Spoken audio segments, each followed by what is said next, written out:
among halad karon. Gasa ning imong mga sulugoon,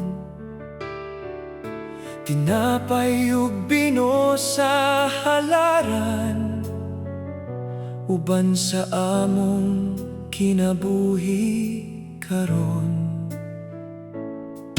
Dawata ang among pag-alagad,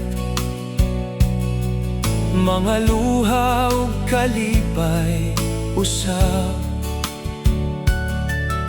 Ang among kusog ug paglaom, ihalad namo kanimo karon.